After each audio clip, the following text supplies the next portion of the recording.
I saw similarities in both of the places that I worked.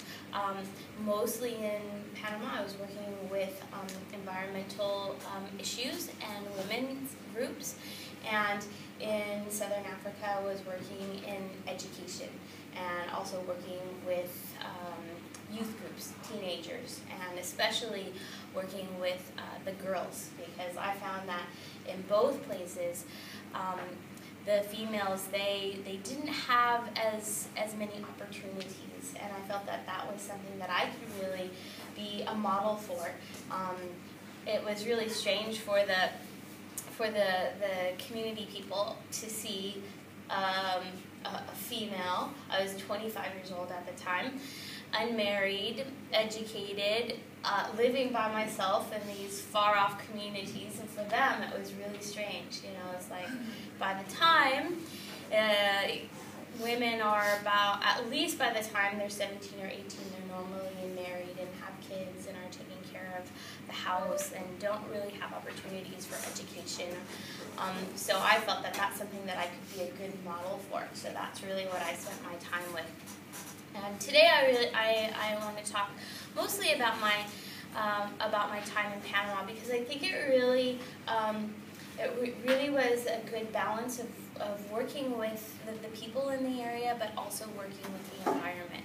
So I was working with a local tribe. Panama was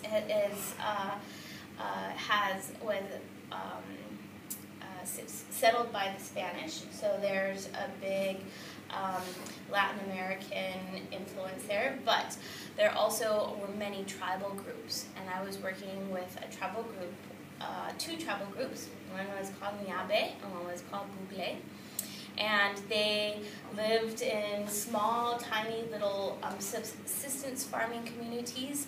Some of them lived along the rivers in the jungles there. Some of them lived higher up in the mountain areas. And to get from place to place was very difficult. I used to have to take horses and little canoes and walking on these little sticks and tiny little bridges. So getting around was quite difficult, but that just kind of gave me an idea of what everyday life was for the people living in the communities. And like I said, one thing that I found that I could be a good example for the women there, because women there had they had very little opportunities, and so I started a couple of women's groups, and after talking to the community in general, I found that they needed help with nutrition, because malnutrition was a big problem. Many children dying of malnutrition. And so, although I was there, at first I was like, oh, education, oh, it's so important, I'm going to see what I can do about education. And I realized that first we had to help people get healthy. And that was something that was my first goal will be to see what I can do to help this nutrition problem. So when I was working with the women's groups, we started a couple of projects to provide that nutrition. We started some gardening projects. We also started what I call a chicken project. So I was helping the women there make connections on where they could get seeds, where they could get money or loans for getting these little chickens, helping them so that after I left, they would be able to continue these projects. They weren't just relying on me getting all of that. They learned how to do that themselves. And in the time that I was there, the women really were motivated and mobilized and became this really strong group. And at the time, the indigenous rights were being threatened by the Panamanian government, because what was happening is they were selling off the very rich land that they were living very simply on. And so, unfortunately, the indigenous people in the area, they didn't speak Spanish. They didn't know because they didn't speak Spanish, and Spanish was the Spanish was the official language, and all of the laws were written in Spanish. They didn't really know what their rights were. They didn't really understand what was theirs, and the government was really taking advantage of them because they wanted the land. And so by helping the communities realize what their rights were, and helping them with learning Spanish, and helping to give them just some personal self-esteem that yes, I can make a difference for my community.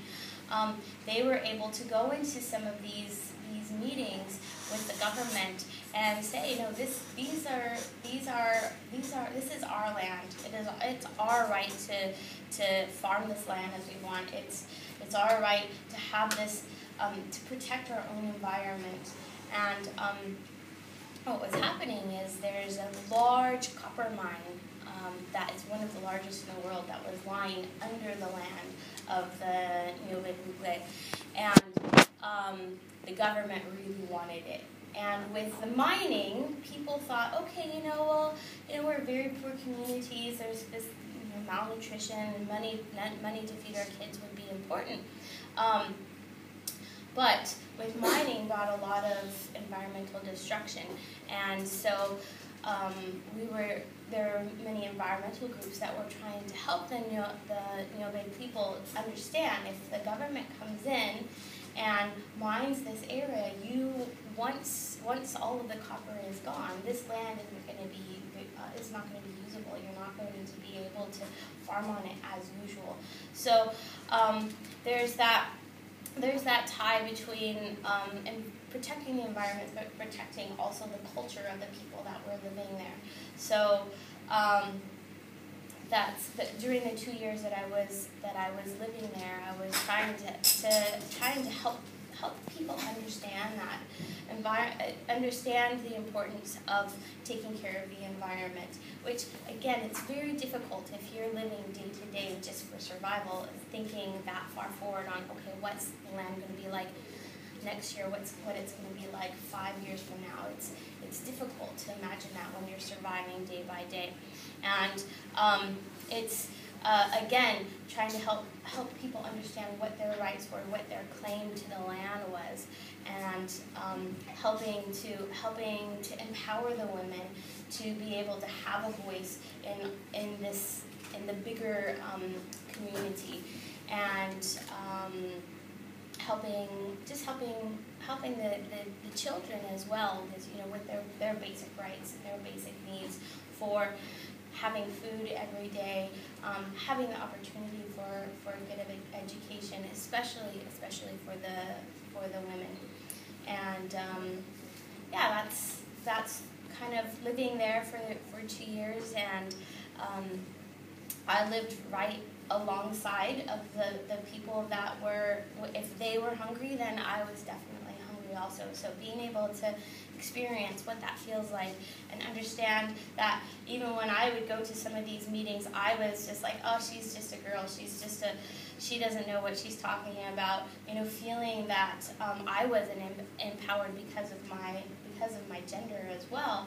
It really inspired me to keep on working with some of these issues, and to really want to continue to try to help people make a difference, but help them make a difference for themselves, help giving them the tools to be able to continue this after I left.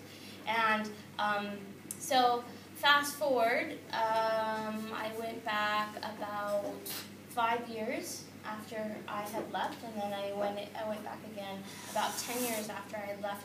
And it was so cool to see some of these projects were still going, and some of the girls that where I was teaching in a local school, some of the girls that I was teaching in a local school, when they were